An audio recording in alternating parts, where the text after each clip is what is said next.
Hello ladies and gentlemen, and welcome back to another wonderful hoof trimming video. Now let's get to it. This is the cow as she came on the chute, and I could already tell that she had a major problem. As you can hear, Aaron is trimming the front feet on this cow while I'm starting to work on the back feet. And now we're going to go ahead and trim these hooves and prepare her for a block.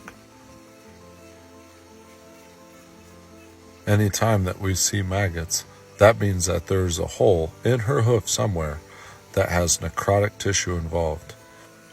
From the swelling in this hoof, I can already tell that the problem is in that top toe of this back left foot. It is pertinent that we have a dry toe to place that block upon, and you'll see in the next scene where we even use a torch to just slightly heat and slightly dry the hoof. As you can tell, the hooves are actually in pretty good condition, but what's underneath this hoof is to be reckoned with. Now you can see we have that bottom toe prepped for a block. We are just going to wave the torch around on it to eliminate any moisture that may be on that toe. Here you can see the hoof tight glue that we are placing a wooden block on that hoof. Now let's get to work. First thing we're going to do is clean out any debris that we can get easily away from that wound before we start seeing where the problem is and where the problem goes. Looking up here at the top of the hoof immediately has me concerned because there is separation at this top hairline. That's a very bad spot to have separation. But even after just one pass, now if you look closely, you can see the maggots starting to come out of this hole. Now maggots aren't always a bad thing. Maggots do eat necrotic tissue and keep it from getting worse. Now that we have seen where the separation is, now I'll take the grinder and thin the margins on this hoof to make it a little easier with the hoof knife. One thing with a hoof like this hoof is pretty hard, and I'll explain why. It also makes sense why the maggots are not getting crushed. So this animal has been lame long enough that she has not been putting weight on it. Therefore, she has not been putting weight on the hoof to crush the maggots, and the hoof has not been sitting in real sloppy manure because she cannot put it down on the ground while she is walking. In turn, that makes it a prime spot for a fly to land and find a nice juicy hole to lay its eggs and grow these maggots. While these maggots are cleaning some of that dead and necrotic tissue away from the hoof, they are also in there and not allowing the hoof to fully heal.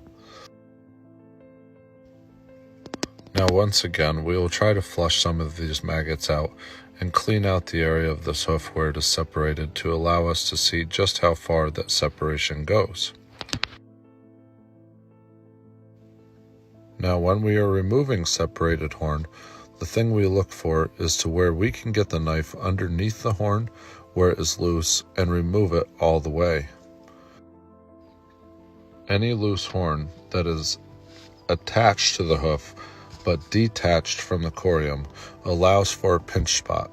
It allows for either a stone or debris, or in this case sand, to get underneath this hoof and allow the wound to become irritated and not heal. In this video, you will notice it is very repetitive. As for taking off loose horn, thinning the margins, and following the cracks until we have all of the loose horn removed. At this point, folks, I'm not going to lie, my skin is crawling. Every time I make another pass with a knife or the grinder, another maggot seems to find its way out of the cracks of this hoof. Once again, folks, you can see we have found the separated horn and we remove it once again. Now is when I start to get concerned, because here I'm seeing a little hole that comes through the top of this white line right there and is going up the white line. This is very concerning to me because when there is a hole in the bottom, I expect there to be a hole in the top.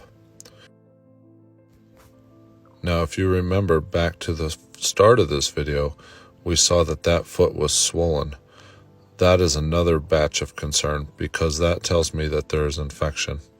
Here you can see the crack on the white line where those maggots are squirming around, and now I'm looking at the top of her hoof to see if I can find where the crack comes out through the top.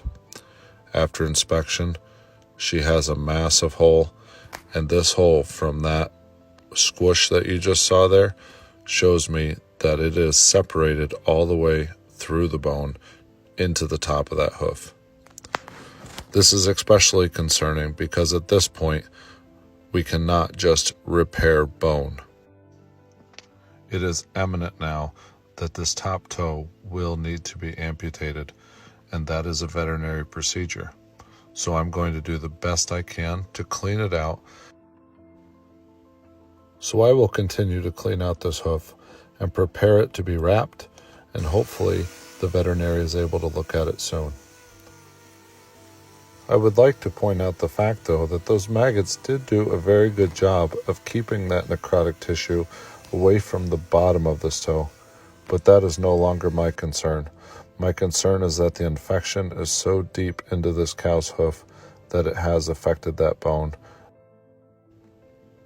We are almost at the point, folks, where we have removed enough of the bottom of the sole and have not disturbed the corium to where she is able to at least allow that hoof to drain to where no more infection is possible, and hopefully that makes the veterinary's procedure that much easier. Now that we have this foot paired out properly, we'll spray it up, make it as clean as we can, and check out the top here to see if we could just keep it clean enough so the veterinarian is able to help this cow out. As you can see, we're applying salicylic acid to this wound. That'll help keep it clean as well, and it'll also promote any start of healing that may be beneficial to this cow's life. So we'll tape it up, and it's on to the vet. Thank you for watching, and have a wonderful day.